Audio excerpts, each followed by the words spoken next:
ইদানিং আপনারা শুনতে পাচ্ছেন যে আওয়ামী লীগের নিষিদ্ধ যে ঘোষণাটি দেয়া হয়েছে সেই বিষয়টি নিয়ে কিছু কুতর্ক হাজির করা হচ্ছে বাজারে। যেমন বেশ কিছু ভণ্ড বিশিষ্ট বিশেষজ্ঞ হাজির হয়েছে, তারা বলার চেষ্টা করছে যে ইউনূস সরকার আওয়ামী লীগকে আসলে নিষিদ্ধ করে নাই, যেটি আসলে টোটালি একটি বোগাস কথা। কারণ আওয়ামী লীগ সংগঠন হিসেবে তার কার্যক্রম নিষিদ্ধ করা মানেই সংগঠনকে নিষিদ্ধ করা, এটাই বাস্তবতা। এবং ইউনূস সরকার তার স্বরাষ্ট্র মন্ত্রণালয়ের মাধ্যমে প্রজ্ঞাপন জারি করে আওয়ামী লীগের কার্যক্রম নিষিদ্ধ করেছে। এবং এটি ইউনূস নিজেও কিন্তু আন্তর্জাতিক গণমাধ্যমের সাথে বিভিন্ন সাক্ষাৎকারে এই ধরনের মিথ্যাচার করছে যে আওয়ামী লীগকে আসলে নিষিদ্ধ করা হয় না, ব্যান করা হয় না। এটা একটা ডাহা মিথ্যা কথা। কারণ কোন একটি সংগঠনকে যখন ব্যান করা হয়, নিষিদ্ধ করা হয়, মূলত তাদের কার্যক্রমটাই নিষিদ্ধ করা হয়। প্রজ্ঞাপনের ভাষাটা এরকমই থাকে। কার্যক্রম নিষিদ্ধ মানেই সংগঠনটি নিষিদ্ধ ঘোষণা হয়ে গেল। এক। আর দুই হচ্ছে, স্বরাষ্ট্র মন্ত্রণালয়ের মাধ্যমে আওয়ামী লীগের কার্যক্রম নিষিদ্ধ হলো, কিন্তু তারপরেই ইলেকশন কমিশন আবার আওয়ামী লীগের নিবন্ধন এটিও বাতিল করলো। অর্থাৎ আওয়ামী লীগ কোন ধরনের কার্যক্রম তো করতেই পারবে না, নির্বাচনে অংশগ্রহণ করতে পারবে না।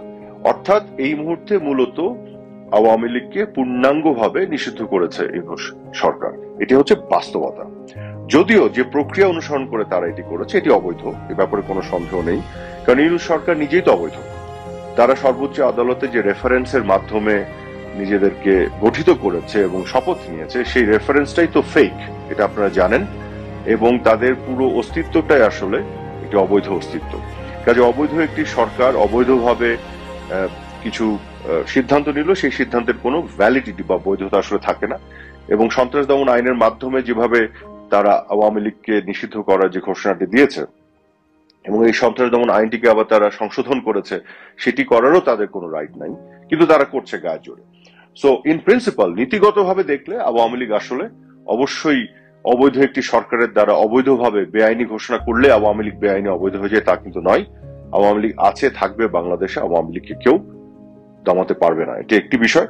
কিন্তু তারা নিষিদ্ধ করে আবার বলছে নিষিদ্ধ কিন্তু হয়নি, নিবন্ধন বাতিল করে তারা বলছে নিষিদ্ধ হয়নি, আওয়ামী লীগ নির্বাচন করতে পারবে না অথচ বলছে নিষিদ্ধ হয়নি। এই যে একটা মিথ্যাচার, দ্বিচারিতা, এই ধরনের কিছু অদ্ভুত কুতর্ক কিছু ভণ্ড বিশেষজ্ঞ বাজারে হাজির করছে।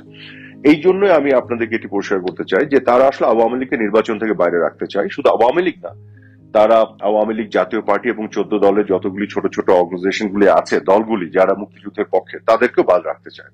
অর্থাৎ এই দলগুলি বাংলাদেশের 50% মানুষের কে প্রতিনিধিত্ব করে, তাদেরকে বাদ রেখে তারা নাকি একটি সুন্দর নির্বাচন করবে। তো এই নির্বাচন তো ইনক্লুসিভ নির্বাচন হবে না, অন্তর্ভুক্তিমূলক নির্বাচন তো হচ্ছে না, কারণ আপনি তো অলরেডি এক্সক্লুড করে দিচ্ছেন অনেকগুলো পার্টিকে যারা এদেশের জনগণকে রিপ্রেজেন্ট করে। দ্বিতীয় জিনিসটি হচ্ছে যে আমাদের সময় যে নির্বাচন হয়েছিল সেখানে নির্বাচনগুলি কিন্তু অন্তর্ভুক্তিমূলক ছিল, খেয়াল করবেন। কারণ এখানে বিএনপি কে বা অন্য যে দলগুলি এই নির্বাচনে অংশগ্রহণ করেনি, আমাদের কিছু কিছু নির্বাচনে, তাদেরকে কিন্তু নির্বাচন থেকে বাদ দেওয়া হয়নি, তারা নিজেরা স্বেচ্ছায় সিদ্ধান্ত নিয়ে অংশগ্রহণ করেনি। যেহেতু বিএনপি এবং আরো কিছু ছোটখাটো দলগুলি যারা ছিল, যারা অনেকে অংশগ্রহণ করেনি, যে কারণে আমাদের সময় নির্বাচনগুলির অনেকগুলো নির্বাচন, যেমন 2014 সালে বা 2024 সালে, অংশগ্রহণমূলক হয়নি কিন্তু অন্তর্ভুক্তিমূলক ছিল। অন্তর্ভুক্তিমূলক এই কারণে ছিল যে কাউকে বাধা দেওয়া হয়নি নির্বাচনে আসতে, কিন্তু অংশগ্রহণমূলক হতে পারেনি যেহেতু বিএনপি আসেনি। এখন বিএনপি কে তো আমরা জোর করে আনতে পারবো না, এটা তো তাদের সিদ্ধান্ত, তারা সিদ্ধান্ত নিয়ে আসেনি। যাই হোক, তারপরে আমাদেরকে অনেক দোষ দেওয়া হয়েছে। কিন্তু এখন যেটি হচ্ছে, এখন কিন্তু প্রশ্নটা অংশগ্রহণমূলক নির্বাচন হবে কিনা সেই প্রশ্ন না, প্রশ্ন হচ্ছে অন্তর্ভুক্তিমূলক হবে কিনা। অন্তর্ভুক্তিমূলকই হবে না এখন নির্বাচনে, কারণ এখানে এক্সক্লুড করা হচ্ছে। অর্থাৎ খেয়াল করে দেখবেন, ডিফারেন্স হচ্ছে পার্টিসিপেটরি নির্বাচন এবং ইনক্লুসিভ নির্বাচন। অর্থাৎ আমাদের সময় ইনক্লুসিভ নির্বাচন হয়েছে কিন্তু পার্টিসিপেটরি হয়নি, বিকজ বিএনপি আসে নাই। আর এখন পার্টিসিপেটরি তো পরের কথা, মানে অংশগ্রহণমূলক তো পরের কথা, ইনক্লুসিভ নির্বাচনই হচ্ছে না, যেহেতু আওয়ামী লীগকে, জাতীয় পার্টি এবং অন্যান্য 14 দলের প্রোগ্রেসিভ লিবারেল দলগুলোকে এক্সক্লুড করা হচ্ছে। এবং একটি কুতর্ক তারা হাজির করছে যে না, মানুষ পার্টিসিপেট করলে এটা ইনক্লুসিভ হবে। এটা একটা ডাহা কুতর্ক। কারণ মানুষকে প্রতিনিধিত্ব করে দলগুলি, এই দলগুলি যদি না থাকে এবং তাদেরকে বাদ দেওয়া হয়, তাহলে খুবই স্বাভাবিকভাবে এটি ইনক্লুসিভ নির্বাচন হতে পারবে না।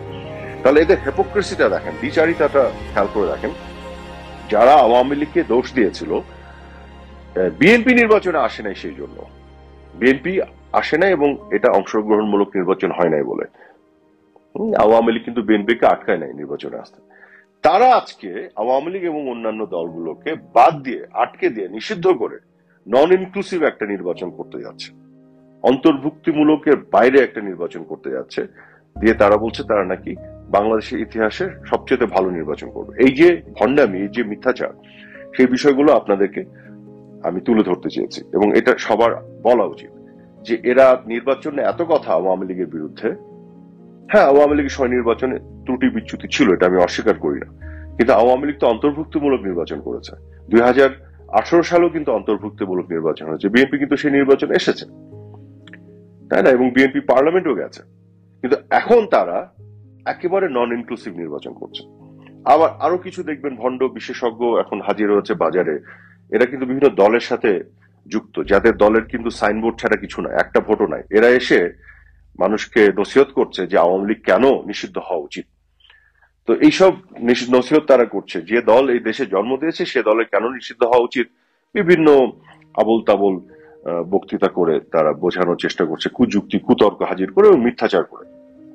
তো তবে এই বক্তব্যের মধ্যে তারা দু একটি কথা বলছে যে কোনো একটি দল, হাইপোথেটিক্যালি যেটা বলছে, কোনো একটি দল যদি একটি রাষ্ট্রের মৌলিক যে ফাউন্ডেশন তার সাথে যদি সাংঘর্ষিক থাকে তার অবস্থান, তাহলে সেই দলের আসলে নিষিদ্ধ হওয়া উচিত। এই জায়গাটির সাথে আবার আমি একমত, কারণ এই প্রশ্নটি কিন্তু সত্যিকার অর্থে অনেক বেশি প্রযোজ্য জামাতের ক্ষেত্রে। কারণ জামাত বাংলাদেশের জন্মের বিরোধিতা করেছে, এখনো করে, কিন্তু এই দেশের যখন জন্ম হয় তখন এই রাষ্ট্রটাকেই জামাত চায়নি। পাকিস্তানি সেনাবাহিনীর সাথে তারা কোলাবোরেট করেছে এবং গণহত্যার সাথে তারা সম্পৃক্ত ছিল। 30 লক্ষ মানুষের শহীদের মৃত্যুর কারণ ছিল জামাত। এই যে এটিএম আজহারকে ছেড়ে দিল কিছুদিন আগে, সে একাই তো 1400 মানুষকে হত্যা করেছে, তার এটা তো প্রমাণিত হয়েছিল। পাকিস্তানি আর্মির সাথে সে কোলাবোরেট করেছে এবং এতগুলো নিরস্ত্র নিরীহ বাঙালিকে হত্যার জন্য সে দায়ী। এইগুলো তো জামাতের ইতিহাস, এবং এই পতাকা, এই জাতীয় সঙ্গীত, এই সংবিধান, এগুলোর বিপক্ষে তার, এই রাষ্ট্রের বিপক্ষে তার অবস্থান। বরং বাংলাদেশের সংবিধানের যে প্রিয়াম্বল, যেটা হচ্ছে মৌলিক যে জায়গাটা, এই রাষ্ট্র সব যে স্বপ্ন নিয়ে জন্ম হয়েছে, এত আত্মহতি দিয়েছে, 2 লক্ষ মা বোনের সম্ভ্রম, 30 লক্ষ শহীদের বিনিময় এই যে রাষ্ট্র, তার বিপক্ষে জামাতের অবস্থান। কাজেই এই স্বপ্নকে যে বাংলাদেশের সংবিধান যে প্রিয়াম্বলে ধারণ করেছে, তার সাথে জামাতের গঠনতন্ত্র সাংঘর্ষিক। কাজেই এই যুক্তিটি আসলে জামাতের ক্ষেত্রে প্রযোজ্য। জামাতের রাজনীতি বাংলাদেশে থাকা উচিত না এবং নিষিদ্ধ হওয়া উচিত, এটা আমি মনে করি। জামাত রাজনীতি করলে যে রাষ্ট্র তারা চেয়েছিল, যে রাষ্ট্রের পক্ষে তারা লড়াই করেছিল, যে রাষ্ট্রের পক্ষে থেকে তারা বাংলাদেশের 30 লক্ষ শহীদকে হত্যার সাথে দায়ী ছিল, গণহত্যায় দায়ী ছিল, সেই রাষ্ট্রের পক্ষে পাকিস্তানে যে তারা রাজনীতি করুক, বাংলাদেশে তাদের রাজনীতি করার কোনো রাইট নাই, সেটি আমি মনে করি। কিন্তু বাকি দলগুলো বাংলাদেশে অবশ্যই রাজনীতি করবে, আমি মনে করি তাদের গণতান্ত্রিক অধিকার আছে। আর আওয়ামী লীগ তো এই রাষ্ট্র সৃষ্টি করেছে, আওয়ামী লীগের নেতৃত্বে রাষ্ট্রের জন্ম হয়েছে। কাজে আওয়ামী লীগ কেন নিষিদ্ধ হওয়া উচিত, এই ধরনের কুতর্ক যারা হাজির করে, ওরা একেবারে রাজাকারের বীর্য, এ ব্যাপারে কোনো সন্দেহ নাই। যাই হোক, এগুলো আরো স্পষ্ট হচ্ছে এইসব কিছু বিশিষ্ট ভণ্ড পণ্ডিত বিভিন্ন সময় মিথ্যা তথ্য দিয়ে পাণ্ডিত্য দেখানোর চেষ্টা, মূর্খদেরকে যারা নসিহত করে বোঝানোর চেষ্টা করেছে নিজে পণ্ডিত, এরা বহু মিথ্যা কথা বলেছে অতীতে, বিভিন্ন সময় ধরাও খেয়েছে, তাও নির্লজ্জের মতন আবার কথা বলেছে। তো এইসব কুতর্ক হাজির যারা করছে, এরা একসময় গণতন্ত্র, মানবাধিকার, আইনের শাসন, এগুলো নিয়ে একেবারে মুখে ফেনা তুলে ফেলেছে, কিন্তু এরা যে আসলে মনের মধ্যে কি ধরনের অগণতান্ত্রিক এবং স্বৈরাচারী এবং ফ্যাসিস্ট চিন্তা ধারণ করে, এদের মুখোশ কিন্তু উন্মোচিত হয়ে যাচ্ছে। এবং আমি মনে করি এদেরকে আইডেন্টিফাই করে রাখা দরকার, এবং ভবিষ্যতে এই গণতন্ত্র বিরোধী এদের আচরণ এবং বক্তব্যের জন্য এই যে মত প্রকাশের স্বাধীনতা আড়ালে এগুলো ছাড় না দিয়ে এদেরকে আইন এবং বিচারের আওতায় আনা দরকার। এটা কিন্তু করতে হবে আমাদের, এটা আমি মনে করি। দেখুন, এরা একটা মিথ্যাচার করছে যে জাতিসংঘ রিপোর্ট দিয়েছে 1400 মানুষের হত্যাকাণ্ড ঘটেছে 2024 সালের জুলাই 15 তারিখ থেকে আপনার এই জুলাই আগস্টে তাদের এই যে দাঙ্গাতে।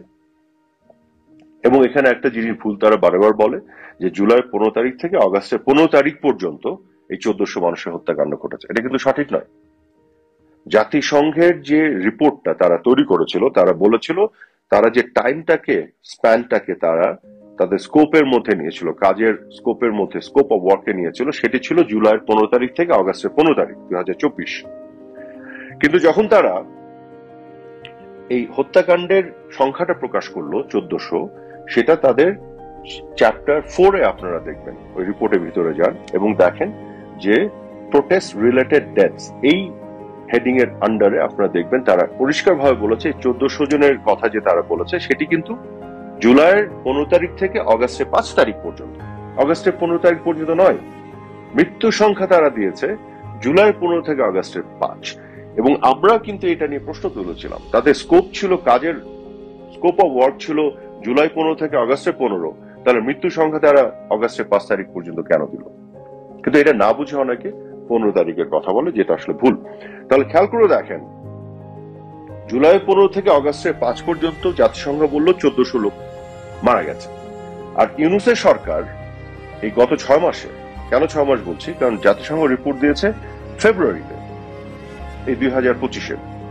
আর ইউনূসের সরকার এই ফেব্রুয়ারি থেকে এখন পর্যন্ত 1400 লোকের নাম দিতে পারলো না। তারা কত লোকের নাম দিয়েছে? 800 সামথিং। কেন জানেন? কারণ 1400 লোক মারা গেছে, কারণ বাকিদের নাম দিতে পারছে না। কেন?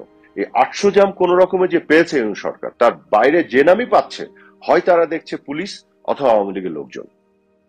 এই নাম তারা প্রকাশ করতে পারছে না, কারণ এটা করলে পরিষ্কার হয়ে যাবে আসলে জুলাই 15 তারিখ থেকে অগাস্টের 5 তারিখ পর্যন্ত কারা কাদের কত মেরেছে, হত্যাকাণ্ডটা কিভাবে হয়েছে। আর অগাস্টের 5 থেকে যদি আমরা যাই অগাস্টের 15 তারিখ পর্যন্ত এবং তারপরেও এখন পর্যন্ত, তাহলে তো অগণিত আওয়ামী লীগের নেতা কর্মীদের হত্যা করা হয়েছে।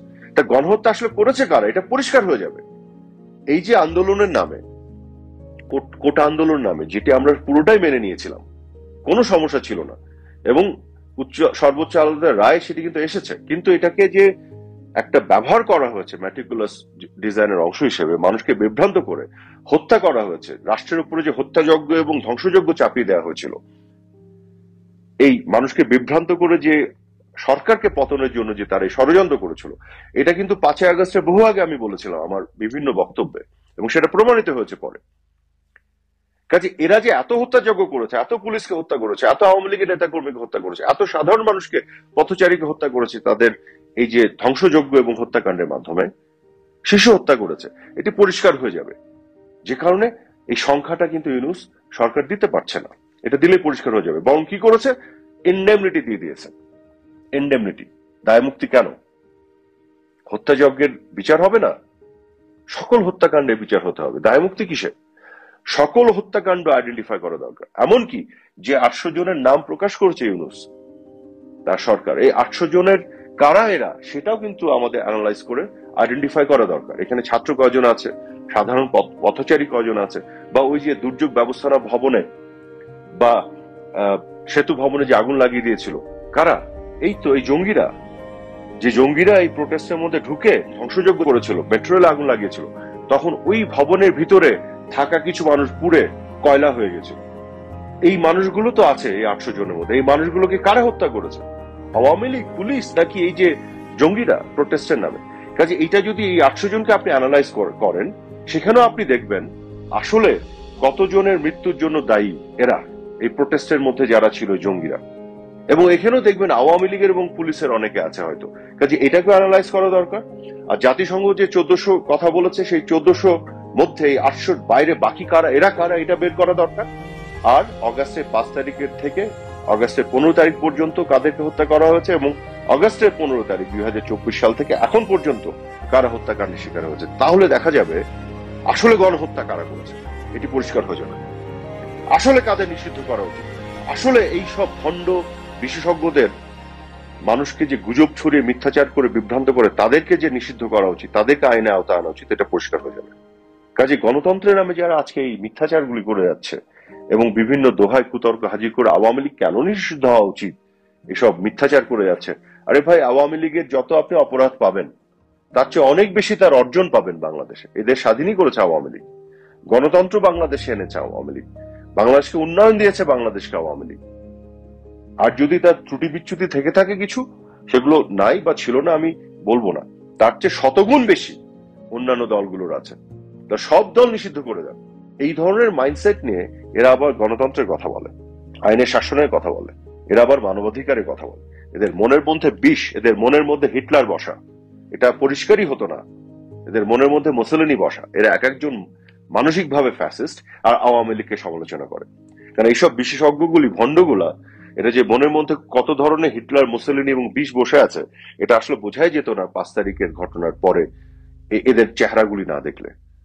তার আগ পর্যন্ত গণতন্ত্রের কথা বলে ফেনা তুলে ফেলেছে, তার আগ পর্যন্ত মানে আইনের শাসনের কথা বলে ফেনা তুলে ফেলেছে, মানবাধিকারের কথা বলে ফেনা তুলে ফেলেছে। অথচ আজকে একটা টিনেজার 16 বছরের একটা 14 বছরের একটা বাচ্চা ছেলেকে একটা ভিডিও করার জন্য তাকে মিথ্যা মামলা দিয়ে গ্রেফতার করা হলো, এবং তার বয়সও 19 বছর মিথ্যা করে দেখানো হলো, কারণ গ্রেফতার করা যাচ্ছিল না বলে।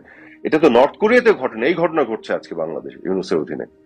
এই ভণ্ড বিশেষজ্ঞগুলি আজকে মানবাধিকারের গল্প শোনায় আমাদের, এবং এত শত হাজার হাজার আওয়ামী লীগের নেতাকর্মীর ঘর বাড়ি লুট করা হয়েছে, আক্রমণ করা হয়েছে, হত্যা করা হয়েছে, ছেলেকে না পেয়ে মাকে হত্যা করা হয়েছে, জায়নামাজে বসে আছে মা নামাজ পড়ছে, ওখানে বসে কুপিয়ে হত্যা করা হয়েছে। শিল্পী, সাহিত্যিক, অধ্যাপক, সাংবাদিক, হেন মানুষ নাই যাদেরকে মিথ্যা মামলাতে গ্রেফতার করে জেলে ঢোকানো হচ্ছে না। গণতন্ত্রের কথা বলে এরা, আইনের শাসনের কথা বলে। আওয়ামী লীগের 100 জনের উপরে সিনিয়র নেতারা, মন্ত্রীরা, এমপিরা তাদেরকে মিথ্যা মামলাতে জেলে ঢুকে রেখেছে। কোন মামলা অ্যাকিউজড তারা বছর পার হয়ে গেল জেলের মধ্যে, কোনো জামিন নাই। এরা আইনের শাসনের কথা বলে, নির্লজ্জ। আওয়ামী লীগ 15.5 বছর কি করেছে তার আগে বাংলাদেশের ইতিহাস নাই? তার আগে 21শে আগস্ট ঘটেনি? শেখ হাসিনাকে হত্যা করার চেষ্টা করা হয়নি? 21শে আগস্টে 24 জন মানুষকে হত্যা করা হয়নি গ্রেনেড মেরে দেশে? জঙ্গি, জামাত এবং এই যে বঙ্গবন্ধু হত্যাকারী এই ঘটনা ঘটায়নি বাংলাদেশ কি শুধু 15.5 বছরে? তার আগের বাংলাদেশ নাই? 71-এ গণহত্যা করে নাই এই জামাত পাকিস্তানের সাথে? 75-এর 15 আগস্টে বঙ্গবন্ধুকে সপরিবারে হত্যা করা হয় নাই? তারপর 21 বছর আওয়ামী লীগকে জবাই করা হয় নাই? জিয়াউর রহমান আর এরশাদের কি আমরা সামরিক শাসন দেখি নাই? সামরিক শাসন থেকে পকেট থেকে আমরা দলগুলো বিএনপি এবং এদেরকে তৈরি হতে দেখি নাই? মুক্তিযুদ্ধ বিরোধী জামাত বিএনপি আমরা অ্যালায়েন্স দেখি নাই? বঙ্গবন্ধু কন্যাকে বারেবার হত্যা করার চেষ্টা এরা করে নাই? আজকে 15.5 বছরে এত গল্প, তার আগের গল্প কোথায় যাবে? আর গত 1 বছরের গল্প কোথায় যাবে? সকল হত্যাকাণ্ডের বিচার যদি সুষ্ঠুভাবে হয় তখনই পরিষ্কার হয়ে যাবে যে আসলে কারা কত মেরেছে, কি কারণে মৃত্যুগুলি হয়েছে, কিভাবে যুদ্ধ চাপানো হয়েছিল, কিভাবে জেল থেকে জঙ্গিদের বের করে লুট করে, অস্ত্র লুট করে সে অস্ত্র দিয়ে থানায় এবং পুলিশের উপর আক্রমণ করা হয়েছে। সে অস্ত্র দিয়ে কিভাবে আজকে এই যে বাংলাদেশ টেলিভিশনের ভবন কিভাবে আগুন লাগিয়ে দেওয়া হয়েছিল, আক্রমণ করা হয়েছিল। এগুলো কি শান্তিপূর্ণ আন্দোলন ছিল? ষড়যন্ত্র ছিল না? সরকার পতনের আন্দোলনের নামে এই ষড়যন্ত্রগুলি, দাঙ্গা, এইসব ভায়োলেন্স, এসব ধ্বংসযজ্ঞ করা হয় নাই? এরা নিজেরাই দাবি করছে না যে এতগুলি থানা আক্রমণ করেছে, পুলিশ মেরেছে? ঢাকাতে এবং চট্টগ্রামে যে কনফ্লিক্ট গুলি হয়েছিল, কিন্তু তার বাইরে গোটা বাংলাদেশে পুলিশ এবং থানা তো কোনো কিছুই করে, একটা গুলিও তো ছড়ে নাই। 400-র উপরে থানা আক্রমণ করা হলো কেন একসাথে, ম্যাটিকুলাস ডিজাইন করে? এগুলো আমরা বুঝি না। জঙ্গি কায়দায় মানে মানুষকে হত্যা করা, একটা অ্যাক্সিডেন্ট ঘটে যায় একটা সংঘর্ষের মধ্যে, সেটা এক জিনিস। আর জঙ্গিদের মতন করে ধরে ধরে হত্যা করে উল্টা করে ঝুলিয়ে রাখা, এ তো জঙ্গি সিগনেচার। এগুলোকে আমরা বুঝি না? কারা এগুলো করছে? আজকে জঙ্গিদের কাছ থেকে, জঙ্গিদের সমর্থকদের কাছ থেকে আমাদের এই আইনের শাসন শিখতে হবে, গণতন্ত্র শিখতে হবে। জঙ্গিদের সমর্থকদের কাছ থেকে আজকে আওয়ামী লীগ কেন নিষিদ্ধ হওয়া উচিত, এইসব মুসলিনি আর হিটলারদের কাছ থেকে আমাদের শিখতে হবে। যে দল বাংলাদেশ স্বাধীন করেছে, যে দলের বছরের পর বছরের, যুগের পর যুগ ধরে লড়াই সংগ্রাম এবং গণতন্ত্রের জন্য, মানুষের অধিকারের জন্য লড়াই ইতিহাস, সেই দল কেন নিষিদ্ধ করতে হবে? এটা এইসব মুসলিনি, হিটলার আর জঙ্গিদের সমর্থকদের কাছ থেকে শিখতে হবে। যাক, এই যে অন্যায়গুলি করছে এদের সব আইডেন্টিফাই করে রাখেন, এগুলো সব বিচার করবো আমরা ইনশাল্লাহ একদিন। জয় বাংলা।